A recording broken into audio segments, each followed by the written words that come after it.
হ্যাঁ, অবশ্যই মিল পাই, কারণ একটাই দেশ, সেটাকে যখন আমরা রাজনৈতিক একটা পাঁচিল তুলে দিচ্ছি, সেটার ভৌগোলিক অংশটা তো আর ভাগ হয়ে যাচ্ছে না, ভূগোলটা একই থাকছে।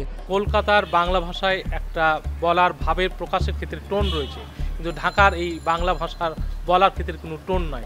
এই টোনের সঙ্গে আবার পশ্চিমবঙ্গের যে কয়েকটি সংযুক্ত জেলা রয়েছে, যেমন যশোর, সাতক্ষীরা, চাঁপাইনবাবগঞ্জ, রাজশাহী, নওগাঁ, দিনাজপুর, এই অঞ্চলের সঙ্গে একটা টোন রয়েছে। কাজে আমি মনে করি যে ঢাকার বাংলা ভাষা এবং কলকাতা বাংলা ভাষার মধ্যে অনেকটা পার্থক্য।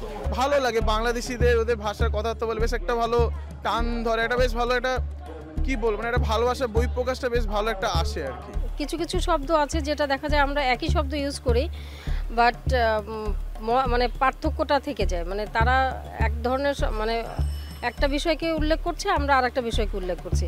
ওদের লেখার একটা আলাদা স্টাইল আছে এবং যেটা খুব সহজ সাবলীল, খুব সরল ভাষায়, কোনো কঠিন শব্দ ব্যবহার না করে, মানে সাধারণ মানুষও, অল্প শিক্ষিত মানুষও পড়ে সেটার অর্থ উপলব্ধি করতে পারে। সংস্কৃতির ক্ষেত্রে, সাহিত্যের ক্ষেত্রে তারা কিন্তু বাংলা ভাষাটাকে ভীষণভাবে উপস্থাপন করে এবং সেখানে অনেক ইউনিক ভাষা থাকে। এই জায়গাটার মধ্যে ওই সাহিত্যের ক্ষেত্রে একটু পার্থক্য খুঁজে পাই আমরা।